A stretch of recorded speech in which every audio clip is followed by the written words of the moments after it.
wrestling fans. That's right, listen up. This is Strong Honor, where we talk about New Japan Pro Wrestling and Ring of Honor. My name is Tommy Stryker. Joining me today is Taco. What up? And Joe. What's up? Both of my cohorts from the Best Pro Wrestling podcast. So make sure you check that out to hear all of our great Royal Rumble talk. We're going to talk about that later today. But right now we are recording Strong Honor because we're very excited. All of the fallout from the New Beginning shows that Joe hasn't seen a bit of. Nope. But Taco and I have seen it. Lots to talk about there. I love talking about it, though. Yeah, well, and it's fun to get into it. So, and that's why this is kind of a cool show, because not only does it cater to the fans that are watching, but ones that are just curious, that kind of want to know and keep up with what's going on. That's what this show is for too. So, welcome to the show. Make sure if you're new, rate, review, and subscribe on iTunes and Stitcher, TuneIn Radio, iHeartRadio, wherever you get your podcasts. And thanks for checking it out. Share the thing on social media. Follow the show at Strong Honor on Twitter. And what is the Facebook? Facebook.com/Strong Honor Podcast.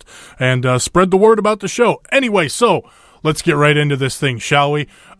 Biggest story out of this weekend of New Beginning shows is the Kenny Omega and Kota Ibushi story, the reuniting of the Golden Lovers, as it were. Reunited and it feels so good. So I mean, I saw clips of this. I don't. Is Kenny Omega kind of like taking himself out of the Bullet Club or the Elite? That is the big speculation going on right now. Is this thing finally coming to a head between Kenny Omega and the Elite and the Bullet Club and all of that? I don't. He's still going to be. Here's the thing. He's still going to be selling T-shirts at Hot Topics. He's still going to be part of the All In show, whether or not he's technically part of the Bullet Club or not. So I like this because it gives there's conflict within the Bullet Club, and the Bullet Club needs opponents, and what better opponent to have than a rift at the top, a breakup between Kenny Omega and the rest of the Bullet Club, the Cody Rhodes and Hangman Pages of the world, even a bit of the Young Bucks teasing a bit of a rift there. Well, let's get into it. The match itself, this was the IWGP US Championship match versus Jay White. So there's lots to talk about here with this match itself. I like the match. The outcome was very surprising. I did not expect Jay White to get the win. I mean, I think that's a big story in and of itself. Is this the right spot for Jay White? Jay White beating Kenny Omega after losing to Hiroshi Tanahashi at the Tokyo Dome. Is Jay White beating Kenny Omega a good spot? I don't know if it is. I feel like he might not be ready for it, but this could be just a short championship run. Maybe Kenny Omega gets a rematch at the Strong Style Evolved show coming up in Long Beach, perhaps, and maybe it's just a short run, because I feel like the story of the match itself was Kenny Omega kind of overlooking Jay White, as not taking him seriously in the match, and that was kind of the story. And why just like throw up the build up the whole match, just since Switchblade slammed his finisher wearing that Bullet Club shirt to the night one of the events in that tag match. He came out and fucking pulled out that, I forget what his finisher is called, the Blade Runner. The Blade Runner, yeah, came out and pulled the Blade Runner on Omega as they were all cheering and everything. And that's kind of where the rift between him and the Young Bucks started. Like, where were you guys? What's going on? They're like, they blindsided us, man. Right. So it's just like kind of little things like that were kind of getting in Kenny Omega's head, and then the shit was going on with Bullet Club. It's more of a distraction, so it makes sense that he would be able to walk out with the title like that. He's like, how dare you fucking underestimate me? I came in here with 100%. You overlooked me. You have this drama going on around you right now, and so yeah, prime opportunity to get that title off Kenny Omega. Plus, it kind of tells all those new subscribers out there too, like, hey, don't want to dun us at Wrestle Kingdom. This shit, this show goes on. Anything can happen, right? Anything can happen. So it was just one of those big kind of shockwave messages too, like, hey, watch our stuff. Like, and I kind of like this idea of what's this Switchblade gimmick? What is he all about? He's stirring the pot, is what he's doing. He's showing up, and Kenny Omega, things are going awry with the Bullet Club, and one of Kenny Omega's solutions at New Year's Dash, I'm going to recruit Switchblade Jay White to the Bullet Club.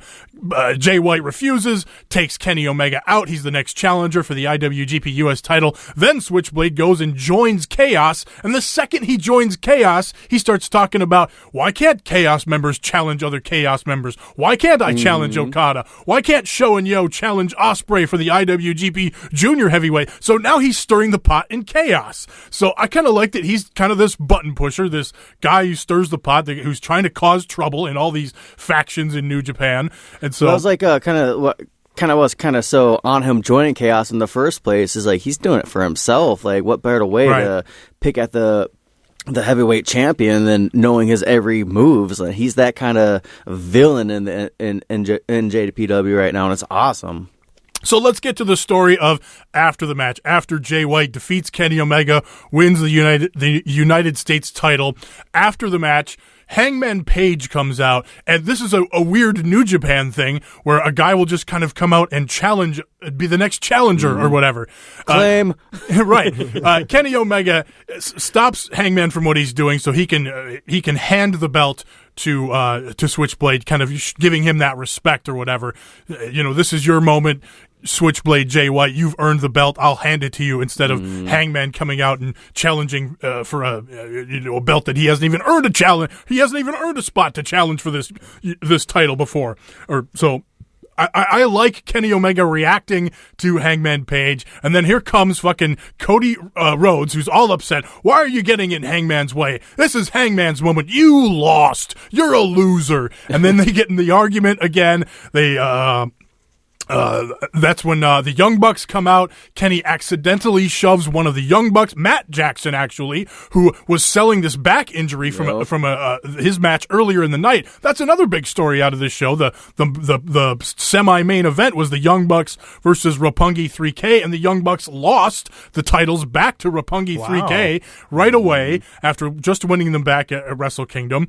And so, and the story of the match was continued on from Wrestle Kingdom, where both Matt Jackson and one of the Roppongi 3K guys had an injured back. Matt continued to sell his back in that match, and then in this instance here, where the Young Bucks come out to kind of back up Kenny Omega just doesn't realize who's behind him, shoves Matt, who has the injured back, who has the sympathy of the crowd, and so he's down there saying, "What'd you shove me for?" And then Nick's coming to his brother's aid, and then Cody, of course, is milking this for all it's worth. And so there's so many things going on here with the underhandedness of Cody Rhodes just trying to get his way to the top of the Bullet Club, and these things unfolding in front of him, and him just taking advantage of it and getting in everybody's head. And this plays out as well on Being the Elite that just came out the other day too. No Kenny Omega on Being the Elite. In the back after the match, it's Cody saying, "Man, can you believe Kenny Omega shoved you, of all people, Matt Jackson and Hangman Page? It's your time. You should have gotten that." And so it's just continuing that story. And then the title of this episode of Being the Elite is "The Bullet Club is fine," and the reason that line comes up as Cody is telling it he's trying to sell that idea to the Bullet Club in the back after all this chaos. The Bullet Club is fine. We're gonna be fine. This is great. I'll be the leader. Da da da da da. So I like that the title of Being the Elite is "The Bullet Club is fine," when in fact the Bullet Club is in chaos. I like how this is all happening in their bubble, when like the real Bullet Club is like too sweeting and fuck you guys and off in their own little world right now. Right, the Tama Tongas and Tongaloas and Bad Luck Fale and Chase Owens. There's definitely a separation between the elite Bullet Club, the Ring of Honor Bullet Club, and the New Japan Bullet Club. I like it though. It's kind of like they're like just sitting back, doing their fucking thing, letting them work out their drama. And I kind of see someone like Fale being like, "No, this is my shit. Like, all of y'all out." Like, it's something along those lines where, they're going to have to get involved eventually, Right. And it'll be interesting to see what side they take, if at all. And, if I don't want to see a repeat of what happened in the 90s with, a red and white NW or a red and black NWO and a black, they could, let's do a 2018 version of that. Latino world order? Well, we could discuss that. That's a different discussion for a different time. time. But I mean, certainly with the Fantasticamania card just recently happening, that's certainly a possibility. But nevertheless, but it is kind of that good way to kind of sway Omega in his own kind of direction too, right at the moment. And how long is Cody going to be doing this for? Like he's being the ultimate super villain right now. He's been the villain the whole. I mean, excuse Marty Scurll, but he's been Skrull's the lovable villain. He's the lovable villain, but Cody Rhodes is the bad guy. He's that comic book villain right now, and he's weaseling his way in. So it's just like that's when the other people are gonna have to come in and realize. Kick him out, and so it's just a perfect example to kind of get some of these guys out of the Bullet Club, to separate them, go do their own little thing too, and they're just doing it in a brilliant way. Getting back to the post-match stuff where, Cody's, soaking all of this in and taking advantage of it, seemingly as they're getting ready to leave the ring, it just comes down to Kenny and Cody, and it looks like they're all going to be cool, and they bump fists, and then Cody attacks Kenny, takes him out with the crossroads, and then Kota Ibushi comes out, chases him away, and those two have a nice embrace at the end, and then they go to the back together. No post-match comments from those two. Omega released something. What did he say? God, I wish I had it. I did see it on Twitter, but I hadn't watched the event yet, so I skipped over it. I was trying to avoid spoilers at the time. The reason why he stayed in New Japan, and it was about like the moments there, and him coming back to New Japan, is really what kept him going and everything. So it was just kind of like playing into that, in a really great way. So we talked about the Young Bucks losing to Sho and Yo. Very good match there, I thought. And it's interesting. Where do you go from here? Do the Young Bucks move up to heavyweight like they've been talking about? Do you bring these two back for another rematch? Of course, Sho and Yo have a match coming up against a couple of Suzuki Gun guys.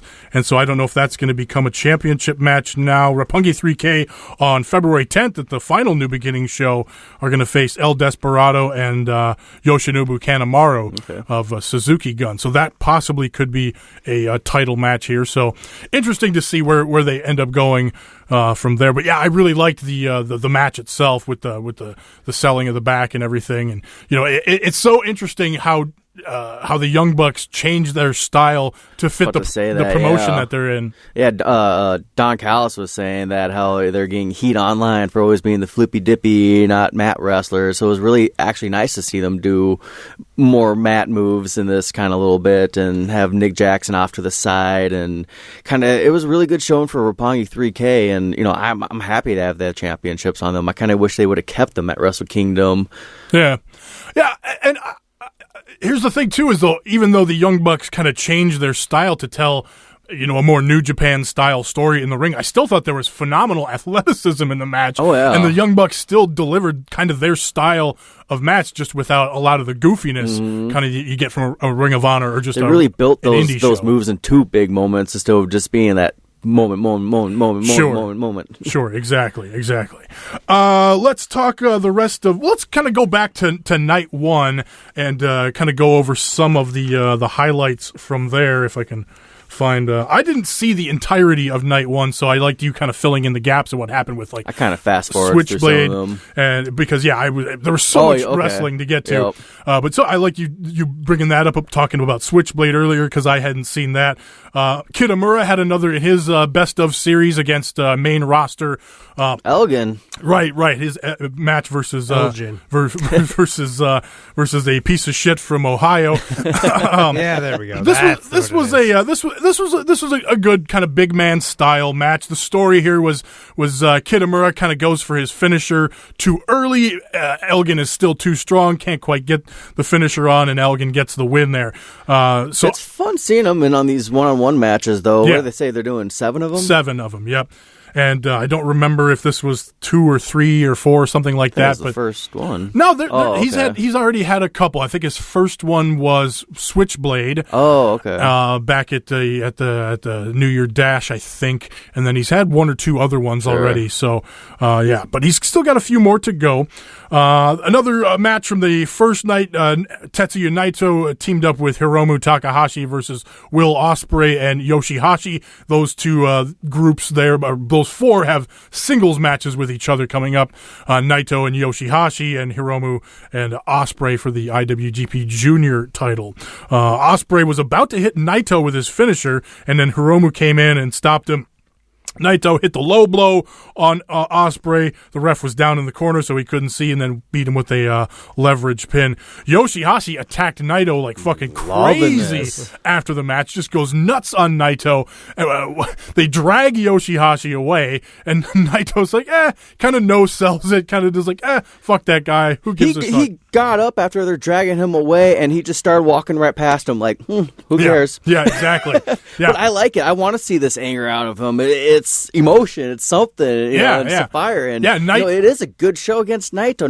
Naito's making you good right now, so you need to capitalize on this. Yeah, the Night 2 show, I thought Yoshi Hoshi showed a lot of fire in the tag match. I was like, for once, I was like, wow, he's bringing something different. He's got a little bit of a different look to him. Mm-hmm. He doesn't have the blonde, crazy hair anymore. It's more of a straightforward look, and he's just bringing a lot of fire and energy. And I'm looking forward to seeing kind of what happens here. If it ends up being Yoshi Hoshi getting the better of Naito a little bit, but then Naito just really turning up, that Los Ingobernables of him, that anti-hero, and getting the victory. I want to backtrack on something I said when we talked about Wrestle Kingdom 12, about the idea of maybe Naito having to change to be a quote kind of good guy going forward to beat Okada. That's completely wrong here. That was what he tried to do in the match. Like my analysis of that went way off. What Naito has pander to the fans. Right. It was him being the Stardust genius that got him in trouble in the Wrestle Kingdom match. And so what Naito has to do is go back to being the Naito that got him over, being the Naito that throws the belt around, that doesn't give a fuck. I was watching some of those clips the other day. God damn.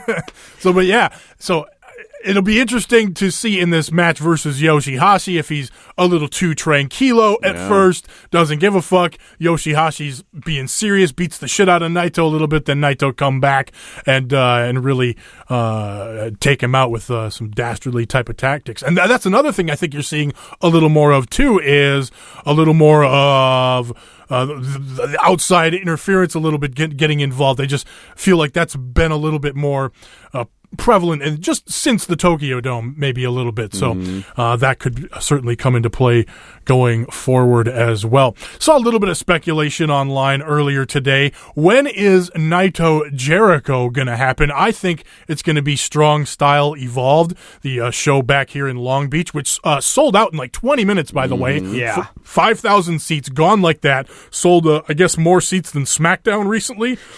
So there's that. A lot of people was demanding that New Japan really people are saying New Japan should be already booking bigger buildings, but I'm kind of okay with them taking the slow approach. Let's make sure we can fill this one up, but they probably could have gone even a little bit bigger than this Walter Pyramid. Well, it's like you poke the bear once and you're like, oh wow, that did really well, so you do it again, and them seeing how fast it's sold out and how well they're doing, I think next year they'll probably try to do, more shows a little bit. Well, and hopefully they do more than just the one show this year. It's fucking expensive, though. They're not WWE rich. Right. But as long as they can sell out the building that they have, they're going to make that money, and they certainly have a large enough roster, I think, to eventually have like two tours, have an American tour and a Japanese tour, and you have your Raw and your SmackDown tour. And the way they set up stories with New Japan, I mean, that easily plays into it. It's like you got these two guys right after Wrestle Kingdom, they leave on the tour for the American tour. These guys go the other way. So I like that about New Japan. They could easily slide it into their schedule. Well, it's like how long is their contract with Ring of Honor going for too? Because they come in for those tours as well. Yeah, so it's just like I said, it'll get there. It has to. Who knows? Even if they might not even have a contract with Ring of Honor. It might just be an arrangement. Who knows? Might be an arrangement of honor. It's a handshake. And honestly, I keep bringing it up, but we talked about it a little bit before the show, but the Don Callis relationship with New Japan, I think, is really going to come into play with his role at Impact, being a vice president. Now there's rumors that Jeremy Borash is out of Impact, going to signed by WWE. Yeah. They need a lead announcer over there at Impact, so all the rumors are pointing to Kevin Kelly. And so with all of that going on, I would not be surprised if you see more of a relationship between New Japan 100%. And Impact going forward. He's being smart about it. Like, absolutely. Every movie, even this Borash stuff move, I agree with it 100%. And honestly, there's no reason that Impact and Ring of Honor couldn't have a relationship as well. I mean, Impact, they're being smart about it for the first time in probably ever. They're worried about making money. So there's that. So I think they're being smart about it, and there's certainly that possible. If Ring of Honor wants to keep the New Japan thing, they might be smart for them to play nice with Impact. Impact's goal is making money, but I think right now they're mostly focusing on image control and rebuilding the brand. Absolutely. That whole deal with EC3, I guess his contract wasn't up. He went to them saying, I want to go NXT route. I want to go that route. They're like, okay. And, the fact that he got to keep his name, a name that was invented. I mean, for Christ's sake, the name Carter, he was supposed to be Dixie Carter's nephew or whatever. Yeah. So the reason why he has that name. So that's really fascinating that not only did he get to keep the name to go on the indies, but he took it, at least when he was sitting front row at the NXT show on Saturday, he was still using the name EC Space 3. Why they put a space there, I don't know. But it was interesting. Anyway, I can't believe we're talking Impact on a New Japan podcast. It's Don Callis, though. It's just the man's doing some good moves, and I'm excited for everything he's been doing. Back to the original question, though. Jericho and Naito, strong style evolved. Everybody think that's going to happen there, or do they put that off to something like a Dominion? I think Naito's got to go for a big title at Dominion again, whether it's the IC, go for the big title versus Okada again if he still has it. That U.S. title floating around there. Naito's going to be big in the United States. He's got a tour of the United States coming up very shortly here next month. And then, of course, the Strong Style Evolved show, followed by a tour. I know I saw Rev Pro is going to have Minoru Suzuki on WrestleMania weekend. Now, I didn't look to see if Rev Pro is running. I assume they are, if they're running in New Orleans for that show. I hope so. So there's a possibility there. But yeah, I didn't look to see if that was a WrestleMania. I'm assuming it is, because why run a show competing with all that stuff if you're not actually in town, but who knows. So yeah, there's going to be New Japan, because that Strong Style Evolved show is like a week before WrestleMania. So all those New Japan guys are going to be in the States. They could do a bunch of indie stuff that week, and I'm assuming that Ring of Honor is going to have a bunch of them for their show in New Orleans as well. So Jesus, that's so much wrestling. There's way too much. What else? What other topic? I thought there was another Naito thing I was going to address. But anyway, night one, main event, Minoru Suzuki versus Hiroshi Tanahashi for the Intercontinental title. 3 big title changes this weekend with Suzuki defeating Tanahashi for the Intercontinental title. And this all plays into that injury storyline that Tanahashi's been telling all year long with the biceps and the leg. More recently, of course, with that. I tweeted out, rip that motherfucking leg off. And this match was fascinating because, again, it was just... It was the slow build and Tanahashi trying to keep the leg away, but then Suzuki going after the arm, and then eventually later in the match he gets the leg, and then it's all about the leg, and he just murders the fucking leg. And it was just those two as well, like no Suzuki gun was out. Again, we expected, with Suzuki having the straight up one-on-one match at the Tokyo Dome, we were like, there's got to be some shenanigans coming into play with Suzuki gun here, and absolutely not. It was straight up one-on-one. Suzuki just beat the shit out of Tanahashi. Was it a ref stoppage? That's exactly what it was. It went on and on and on. It's a wrestling match, right? We're sitting here. We know what pro wrestling is. We know it's fake. I'm sitting there on my couch watching this thing. God, he's got to give up, Tanahashi. He's going to hurt you. They're working me. I love it. I'm getting worked. I'm like, Tanahashi has to give up. This has got to be it. And he never gives up. The referee finally stops the match at the mercy of Tanahashi. And so now Tanahashi is off the tour. He's gone. He's selling the injury. If it's legit or not, hopefully the guy's getting some recovery. But yeah, just a great story and a great match. 100%. I agree with yeah, it's just so fun watching Suzuki pick someone apart. And when you see it's someone like Tanahashi, it's like, is he going to put up more of a fight? Like, stop. He's dead already. All right, let's talk a little bit of night 2. We talked Kitamura with his match the first night. This night, the second night from the 28th, he faced Juice Robinson. Another fun match here, but Juice Robinson gets the win with the pulp friction. He does hit the spear for the near fall. Kitamura does early in the match. Juice does counter the jackhammer, though.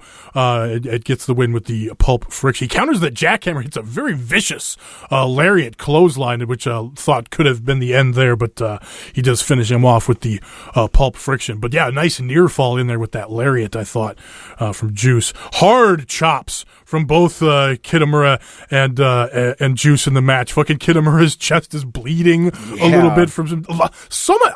This weekend, I haven't seen so much chest bleeding and chest bruising and chest redness from chops. It's been like everywhere. WWE, NXT, the Royal Rumble, both of these New Japan shows. Just everybody's just smacking the shit out of each other in the chest with these chops. It's been worth it. It's been very entertaining, to say the least.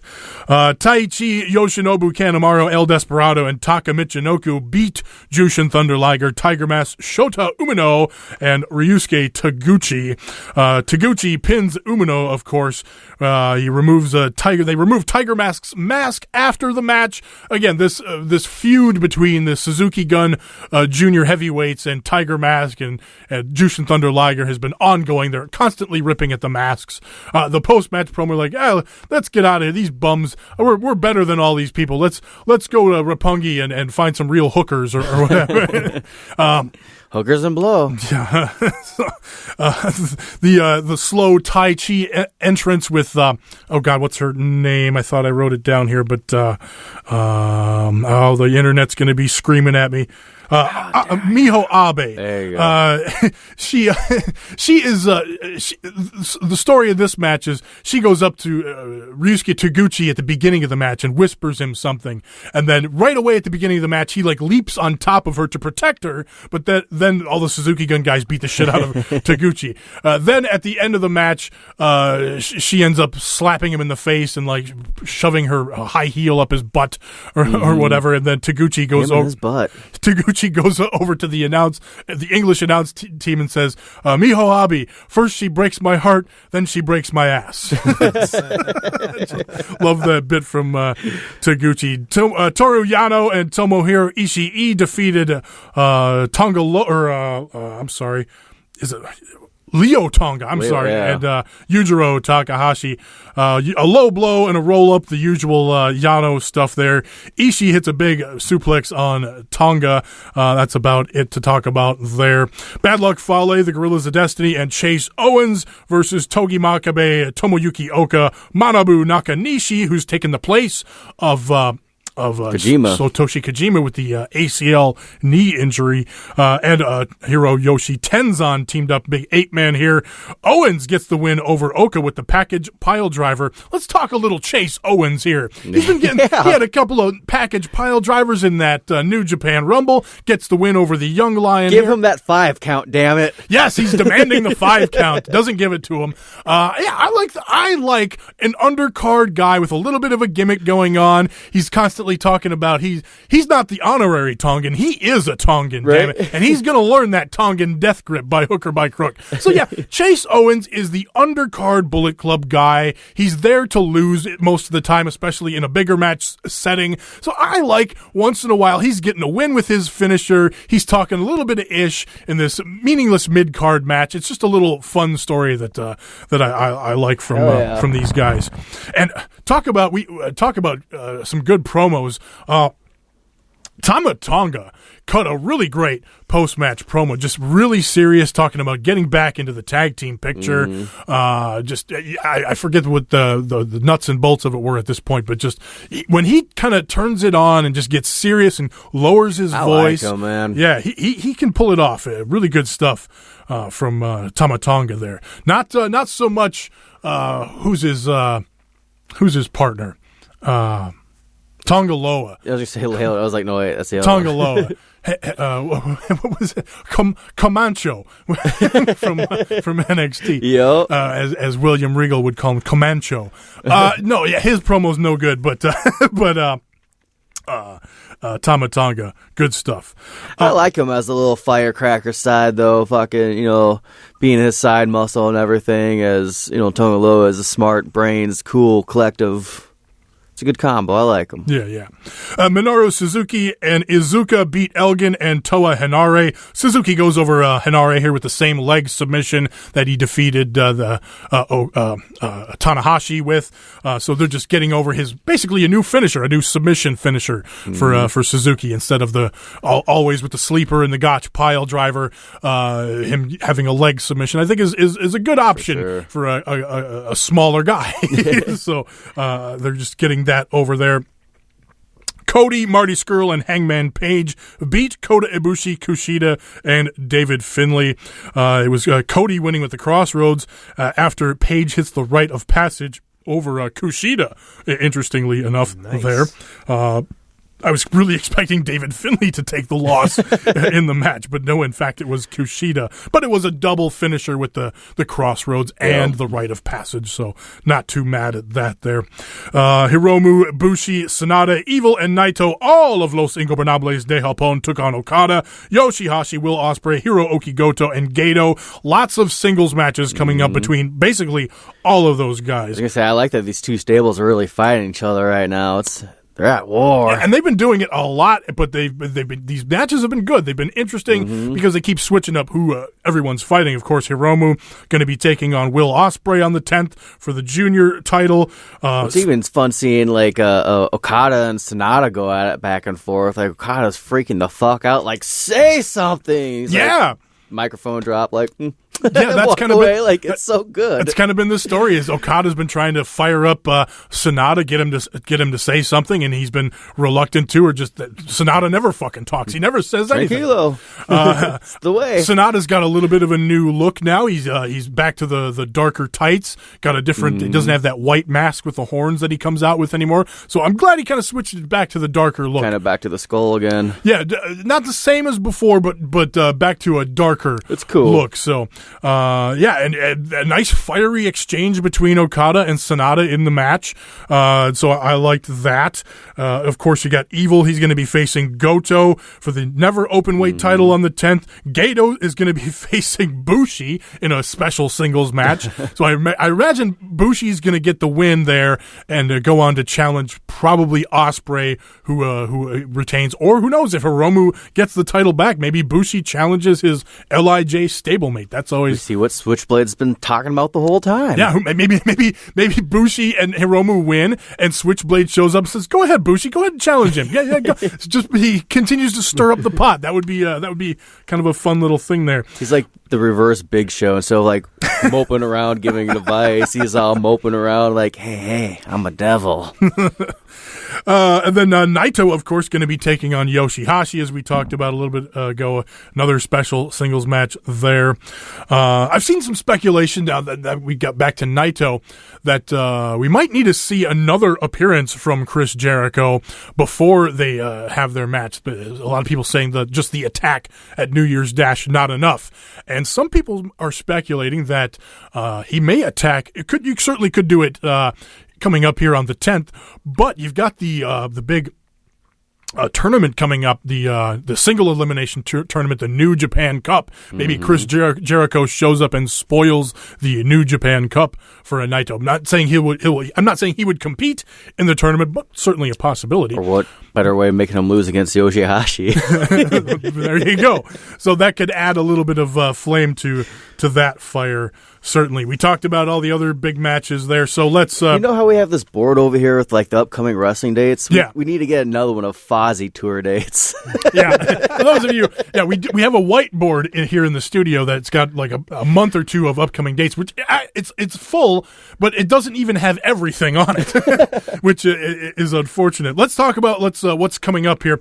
This coming week, we got a couple of shows from Korakuen Hall, a couple of Road 2 shows, meaning we have one more New Beginning show coming up on the 10th. That's the big one with Okada defending the title, Ospreay and Hiromu, a bunch of other matches. But we got 2 Road 2 shows, Road 2 New Beginning on the 5th and 6th from Korakuen Hall coming up this week. Or next week, I should say. And so these are kind of like your Raw and SmackDown before the big pay-per-view, basically. So a couple of interesting matchups to talk about on the first one, I believe. Let me make sure here. Yes, from the 5th. So Monday, this coming Monday, we got Tenzan versus Katsuya Kitamura in a singles match. And then the other singles match on the show, David Finley versus the new IWGP United States champion, Switchblade Jay White. Really interesting because these two were in the dojo together, young lions that came up together. You know, just a year or so ago, you'd see the two of them at ringside during big events. Now, Jay White went on excursions. He's come back. He's getting this big push. And David Finley in his promo is talking about like, hey, man, we came up in the dojo together. I've beaten you before, that kind of thing, because they had a lot of singles matches when they were young lions. And so I think this will be a fun matchup. I don't know if it'll be for the title or not. Probably not, because Finley certainly hasn't earned a title shot, but you never know. But yeah, it's an interesting matchup, I think. And then the second night, from the 6th, so Tuesday, we got a couple other interesting matches to talk about there. Kojima versus Kitamura in another singles match, or it was going to be Kojima. Yeah, now it's going to be Manabu Nakanishi. Okay. So the big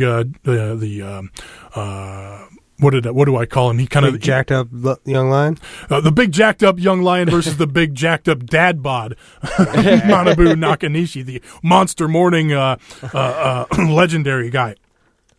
So that'll be fun. And then Hiroshi Goto and Okada are going to challenge for the tag titles versus Evil and Sanada. So I talked about this a little bit on last week's show, but it's interesting that the tag champions are challenging the two big champions from Chaos, Okada and Goto, with the Never title. And now, so those two are going to challenge for the tag titles here on this show. So fun. It's I don't expect title changes here, but I mean, I didn't expect fucking Switchblade to walk away with the U.S. title. Right. I didn't expect Suzuki to make to have a ref stoppage versus Tanahashi. So keeping you on your toes, man. But it might be a good way to get like a Evil pinfall over Goto, and then him being like, "Why pinch you? Put your belt on." Or Sanada over Okada, of all things.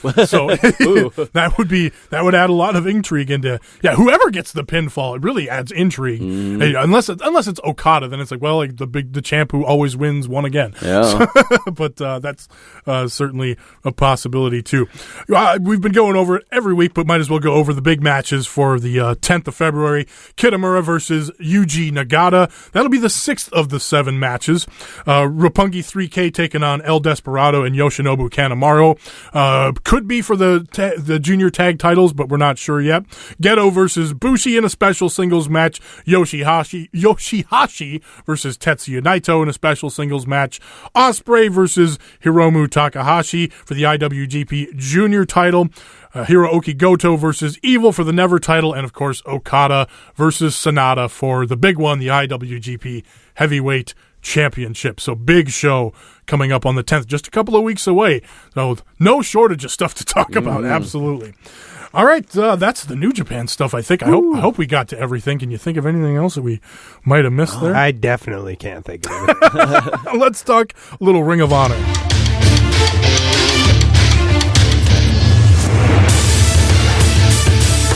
So, Ring of Honor TV plugging along. We got the Women of Honor tournament starting in 2 weeks. I think they had the tapings on the 20th, so already like a week or so ago. But we still don't get the fresh tapings for another 2 weeks yet, it seems like. Well, hopefully we get fresh tapings next week, because I feel like they've been coming from the 2300 arena for like a month and a half. Right. But nevertheless, a decent show this week. Big main event was SoCal Uncensored versus the Bullet Club, Cody, Hangman Page, and Marty Scurll. I've been loving Hangman Page. Yeah, Hangman Page is really, he's getting over in Ring of Honor. They did the kind of the comedy spot in the match, the Bullet Club train, where everybody gangs up on one guy in the corner. They take turns running into a guy in the corner, but each time Marty comes around, he ends up getting kicked in the face. So we've seen him do that a couple of times now.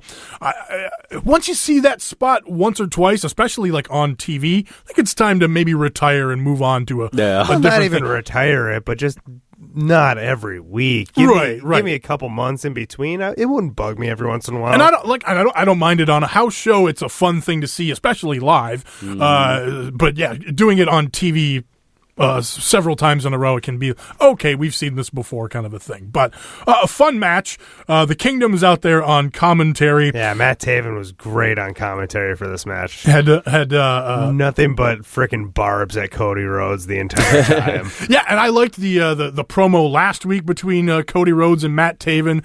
Matt Taven called him a blonde-haired bitch, stuff like that. Hangman Page, he does a very dangerous top rope moonsault to the floor where he kind of catches his foot. As TK O'Rion's talking about him doing that and fucking up his leg. Well, it was actually Taven talking about, because he fucked up his knee on a similar spot. And then, of course, TK O'Ryan busted his ankle on that spot. So, on a similar deal. So, yeah, very dangerous. Got fucking up, though. Yeah. You could hear a pin drop in that. Yeah, it got so quiet. He screamed. I was even like, yeah. And then he got up and it was, ah! It almost makes you wonder, did they plan on doing that? But I don't think that would be, not only is it just a dangerous spot to do, but certainly even don't plan on doing that.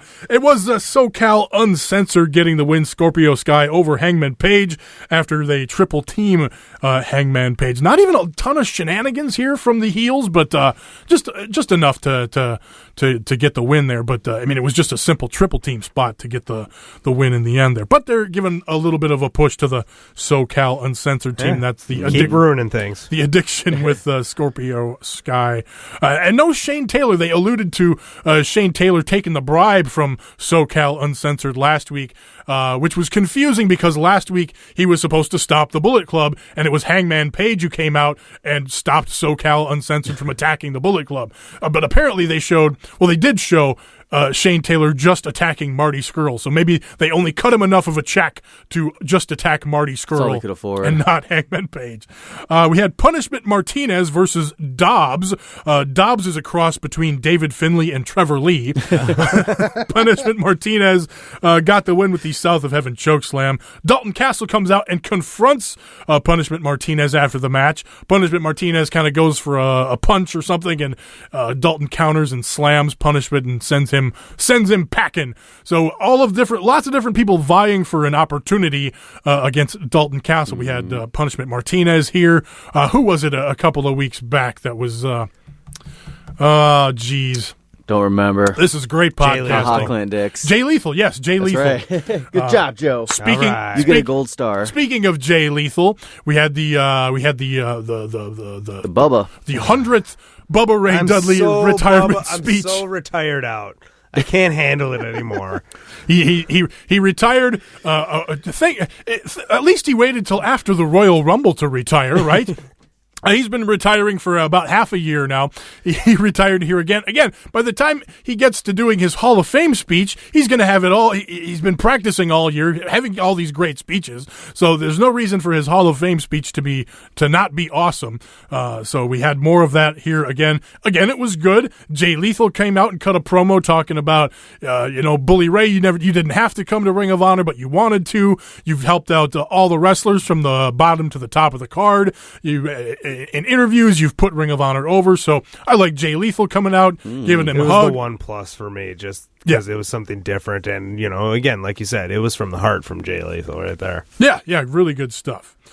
Then the big story from this show, the Coast to Coast taking on War Machine. Yeah. Coast to Coast said last week on Coleman's Pool Pit that if they lose, they're going to disband as a team. So a must-win match for Coast to Coast here.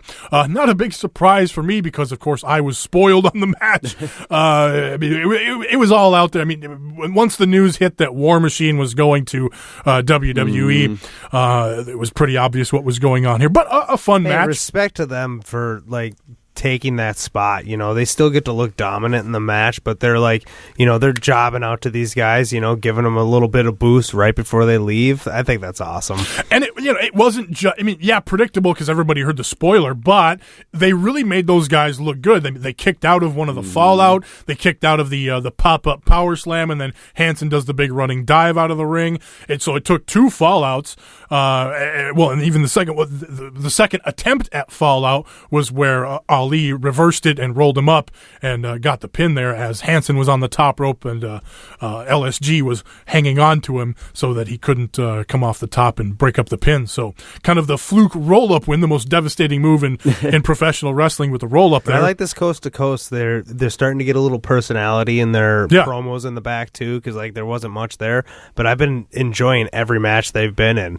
Yeah, and they kind of cut the stereotypical pro wrestling promo on this show, but they were fired up, so I thought that helped a little bit. Something. Sure. So, yeah. Let's see what else. That was pretty much it, huh? We had the Beer City Bruiser and Brian Malonis officially declaring their tag team this week. So I don't know if we're gonna watch this tag team. They're gonna squash the competition. They're gonna have to reinforce the ring, I think. But yeah, that's pretty much Ring of Honor this week. We got a long time before the next Ring of Honor pay-per-view, so it's not till early March. March 9th is the About a month. About a month, because we're pretty much into February now. We are in February now. By the time you're hearing this, it's February 1st or after. Well, how about that? So we're only about a month away from the next Ring of Honor pay-per-view, the 16th anniversary from Las Vegas at Sam's Town. So we will look forward to that. Wow. Let's wrap up this thing, huh? Let's poor Kojima, he's out with a knee injury, but he's still tweeting in English, thank God, keeping us posted on his situation. Now it's time for the Satoshi Kojima Tweet of the Week.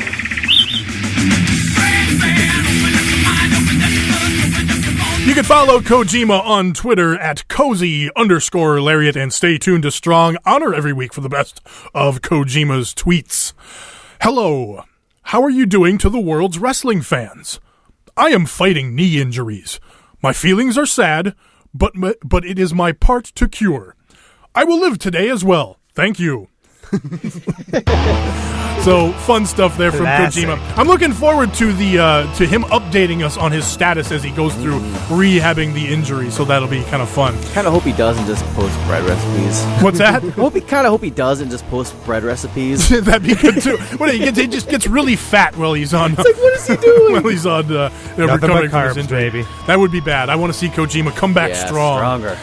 Follow me on Twitter at Tommy Stryker, spell Stryker with a Y. Follow the show at Strong Honor on Twitter, Facebook.com/Strong Honor Podcast.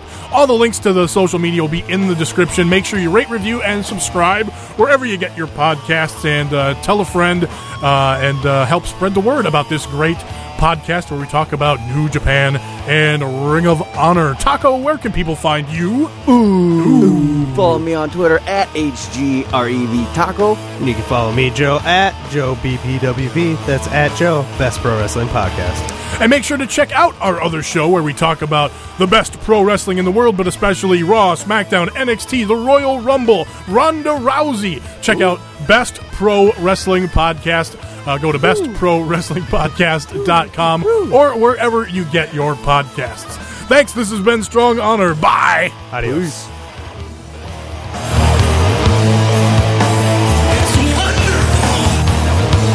Never give up. Never give up. Yeah, right, John Cena. Never give up. Everything is easy.